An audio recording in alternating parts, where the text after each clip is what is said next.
nos jubilando com esses formando pela vitória, porque é uma grande vitória, a formatura.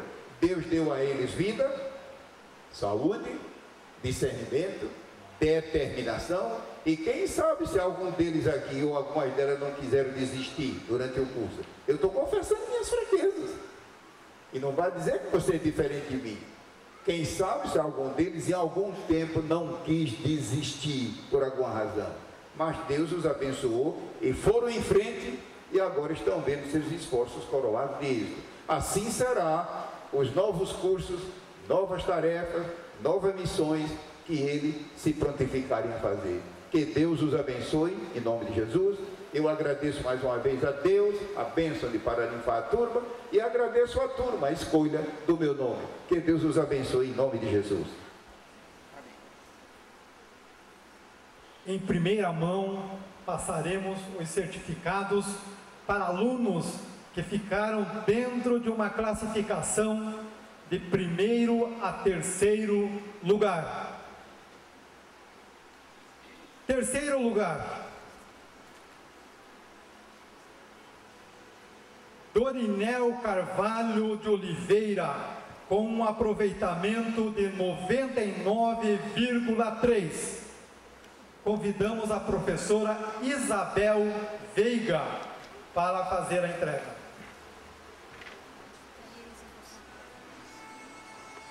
Ainda em 3º lugar, Franklin Coutinho Lopes, com um aproveitamento de 99,3%. Convidamos o professor Jodson Gomes para fazer a entrega.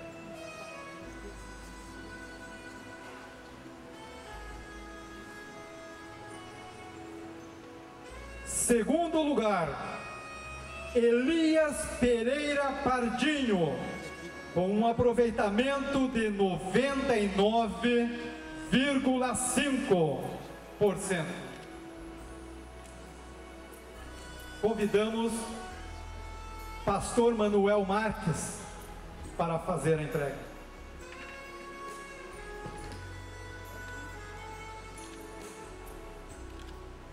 Primeiro lugar, quem será?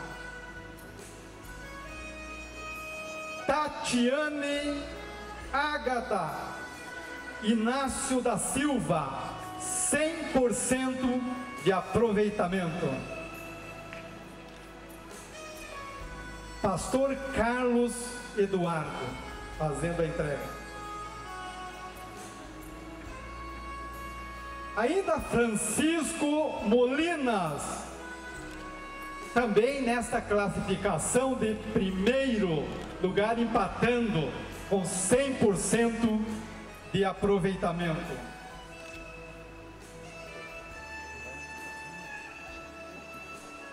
Ainda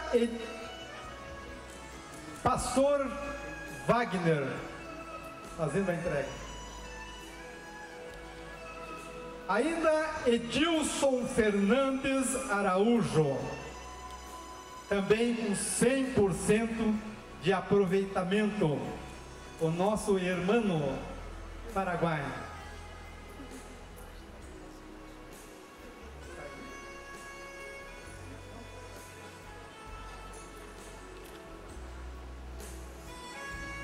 Pastor Wagner continua na tarefa da entrega do irmão Edilson.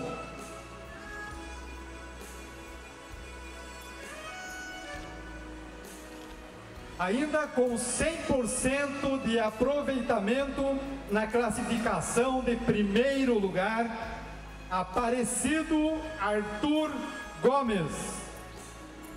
Convidamos pastor Antônio Gilberto para fazer a entrega.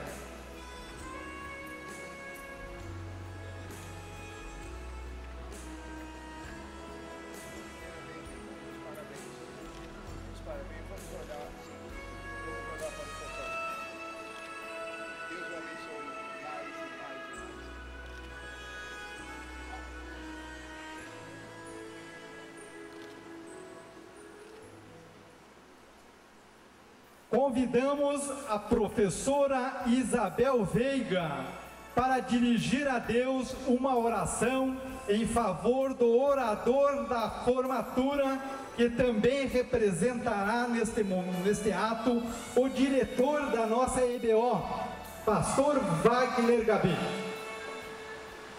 Por favor, incline a sua fronte. Nosso Deus e Pai, em nome de Jesus, nós te agradecemos por tudo que até aqui o Senhor tem feito, tem conduzido, Senhor, essa grande vitória aos teus filhos nessa formatura.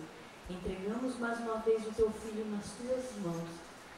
Que a tua palavra, Senhor, saia dos seus lábios de uma forma, Senhor, toda especial, para que esses formandos possam sentir o teu cuidado e o teu carinho. Entregamos o teu filho nas tuas mãos, em nome de Jesus. Eu vos saúdo com a paz do Senhor.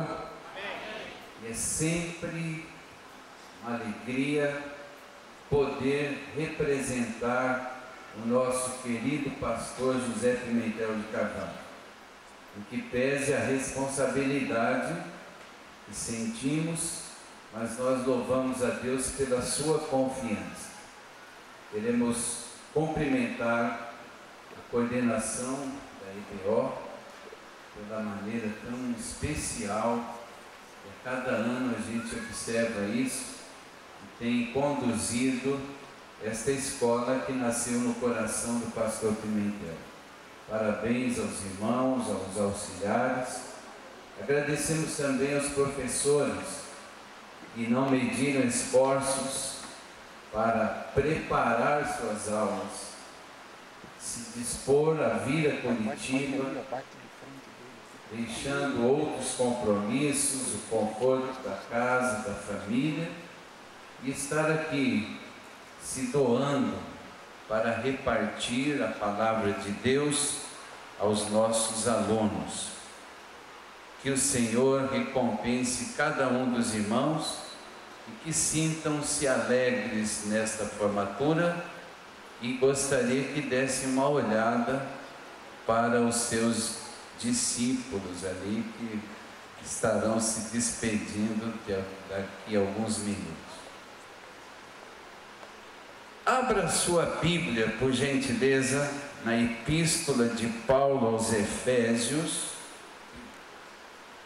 no capítulo 5, e o versículo 17.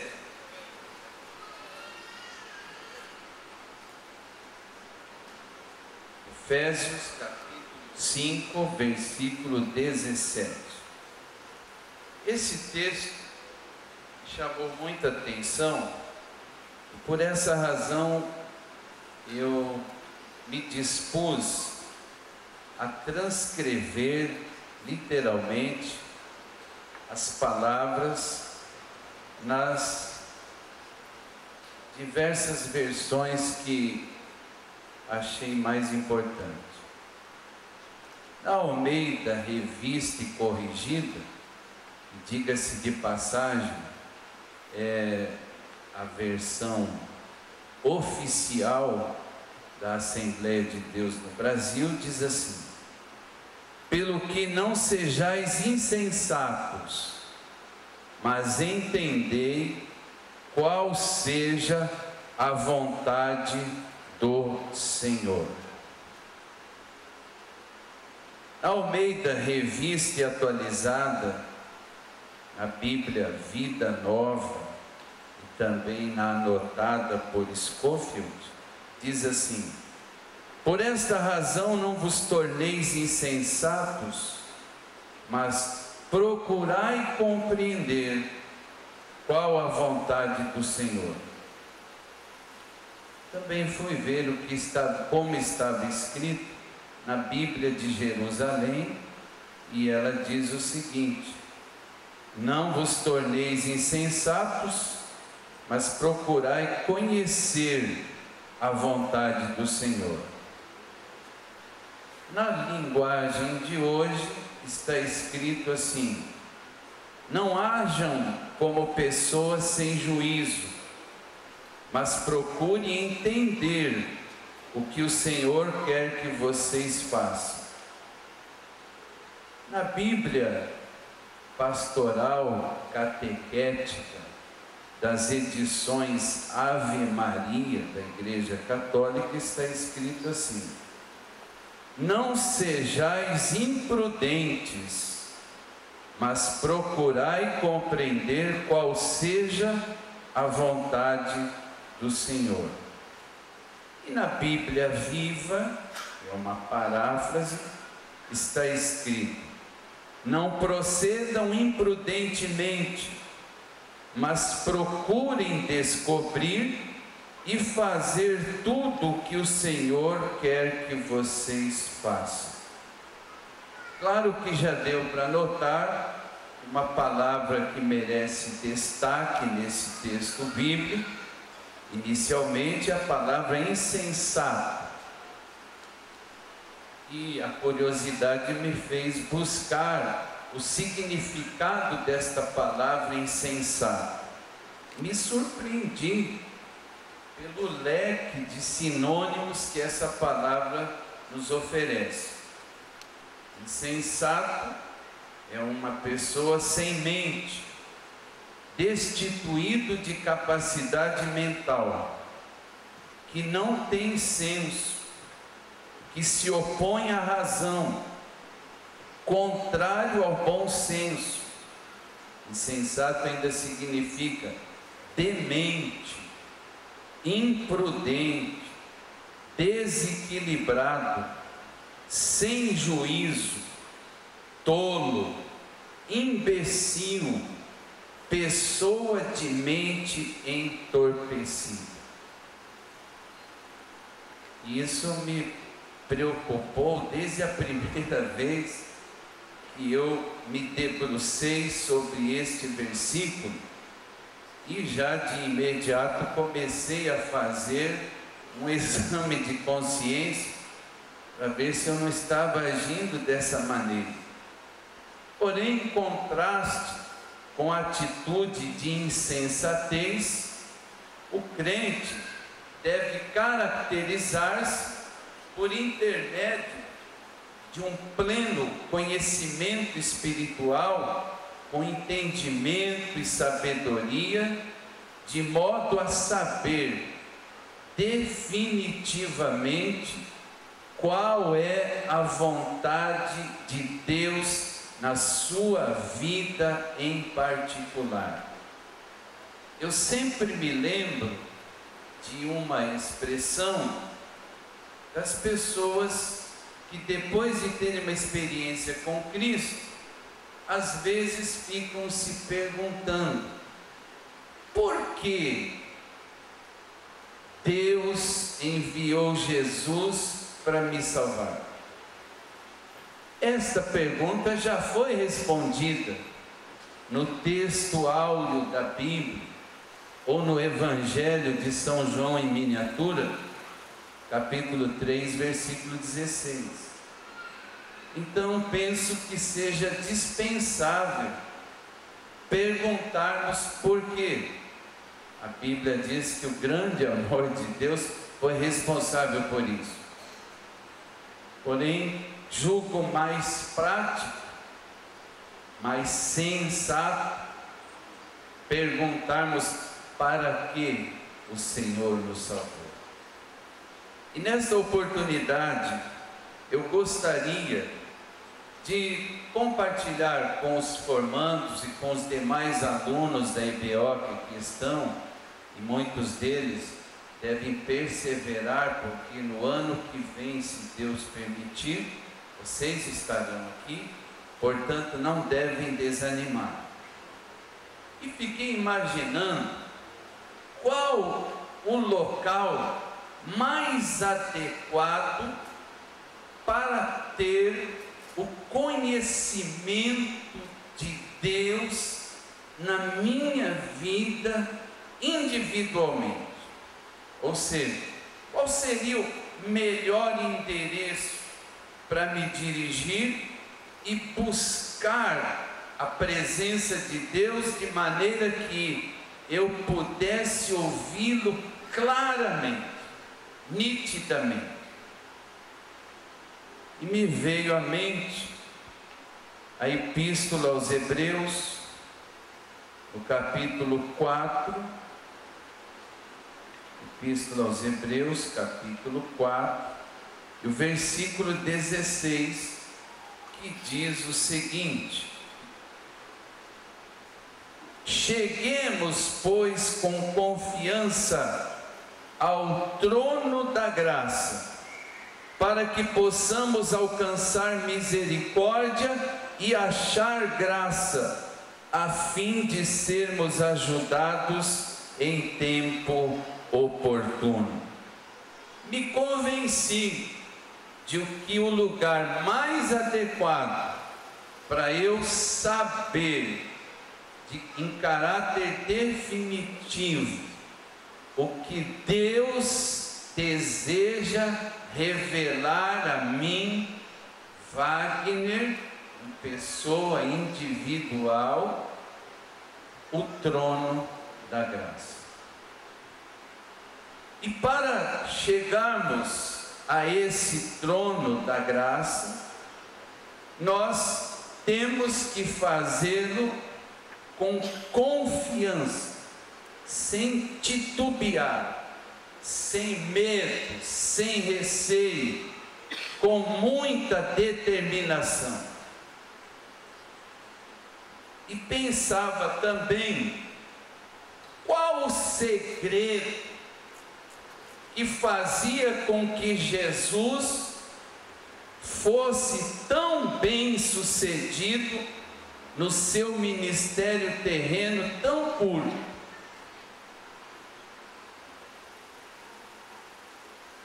E imaginei, à luz da palavra de Deus, que ele possuía 3 chaves para adentrar no local chamado trono da graça.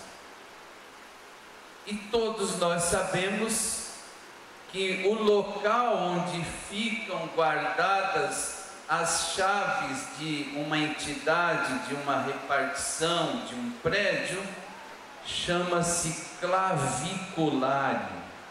O lugar onde você guarda as chaves devidamente identificadas. Para uma questão de emergência, você se dirigir a ele e saber qual chave que abre qual porta. E o Espírito Santo me mostrou que esse claviculário, para o que nos dá acesso ao trono da graça, e penso que não podia estar em outro lugar, está no Evangelho segundo escreveu São João, no capítulo 5, e são 3 versículos, mas eu vou ler o primeiro, que é o versículo 19. Diz assim: mas Jesus respondeu e disse-lhes: na verdade vos digo, que o Filho por si mesmo não pode fazer coisa alguma, se o não vir fazer ao Pai, porque tudo quanto ele faz, o Filho o faz igualmente. Eu confesso que eu levei um susto na primeira vez que me deparei com esse versículo, porque na minha mente já está muito claro o discurso do Senhor Jesus dizendo: é-me dado todo o poder no céu e na terra. E agora eu vejo Jesus dizendo que ele não pode fazer absolutamente nada se não for determinado e autorizado pelo seu Pai. Aí encontrei, eu sempre digo assim, uma chave que se preza tem um nome, ou uma marca. Regra geral, as chaves têm uma marca, um nome. E qual seria a marca, o nome desta primeira chave que vai nos introduzir ao trono da graça.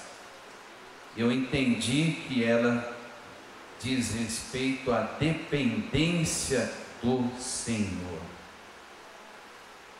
Se alguém quiser tomar conhecimento da revelação clara, individual de Deus, deve depender em tudo de Deus, o Pai, da mesma forma como Jesus, o Filho, o fez. E a união entre Cristo e seu Pai não permitia que ele agisse independentemente. Porém, nós sabemos e até convivemos com pessoas que se julgam superiores às outras. Alguns se julgam até autossuficientes, não precisam da ajuda de ninguém. Ainda aqueles que dependem exclusivamente de si mesmos. Muitos desses dependem de suas próprias capacidades. Temos visto na prática que o resultado, na maioria das vezes, não é outro senão a frustração e o fracasso. Rapidamente, puxando pela memória dos mais velhos um pouco, mas nem tanto, Tancredo Neves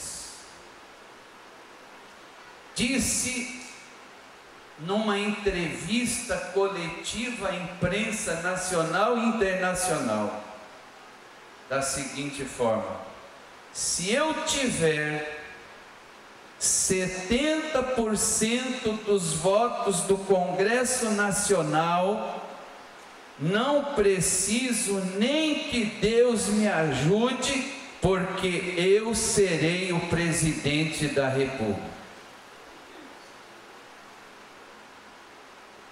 E algumas pessoas aqui se lembram de uma notícia inesperada, que este candidato não logrou êxito em subir a rampa do Palácio da Alvorada, porque de repente se descobriu uma enfermidade chamada diverticulite que o levou à óbito.